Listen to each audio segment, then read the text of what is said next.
Барлықтарыңызға сәлем достар. Бүгін сіздермен бірге осындай өте жұмсақ дастарханыңыздың сәнін келтіретін қуырылған тұшпара дайындайтын боламыз. Достар, менің арнама тіркелуді ұмытпаңыздар. Қажетті заттар тізімін описание бөлімінде қалдыратын боламын. Олай болса, кеттік. Ең алдымен електен өткізілген ұнымыздың үстіне бір жұмыртқамызды жарамыз, оны қасықтың көмегімен араластырып аламыз. Содан соң тұз қосылған жылы суымызды аз мөлшерден қоса отырып, жақсылап араластыратын боламыз.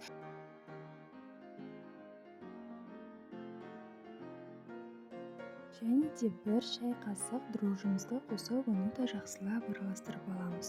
Содан соң бір шай қасық разрыхителімізді қосып, оны да жақсылап араластырып алатын боламыз. Қамырымыз жұмсақ болу керек, қатты болып қалмауы керек. Және де ерітілген сары майды үстіне қосып, жақсылап қасықтың көмегімен қолымыздың илеуіне келгенге дейін араластырып алатын боламыз.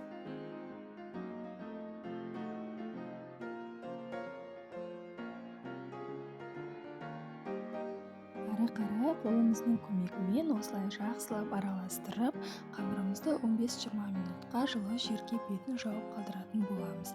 Және де салмасын дайындауға кірісеміз. Ең алдымен картопты қайнатып алдым, және де оны осылай езгіштің көмегімен езетін боламыз. Содан соң оның дәміне қарай қалағандарыңызша тұз бен бұрыш қоссаңыздар болады. Видеода көрсетілгенде жақсылап езілгенше араластырып аласыздар, және де қамырын жаюға кірісетін боламыз. Қамырымыз осындай өте жұмсақ, қолға жабыспайтын болып шықты.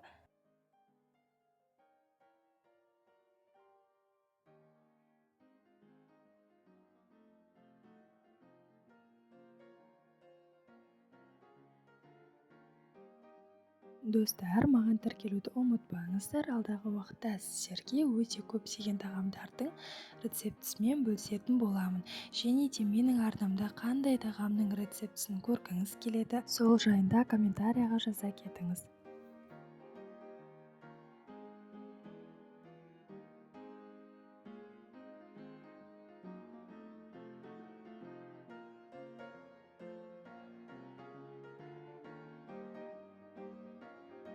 Мінекей достар, қамырымызды осылай бір-бірінің үстіне қатпарлап қойып, төрт бұрыштап кесіп алатын боламыз.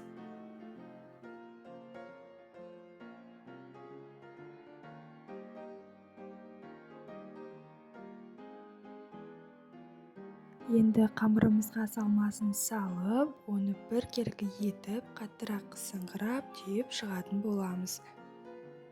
Май қызғаннан соң оларды біркелкі қызартып, қуырып алатын боламыз.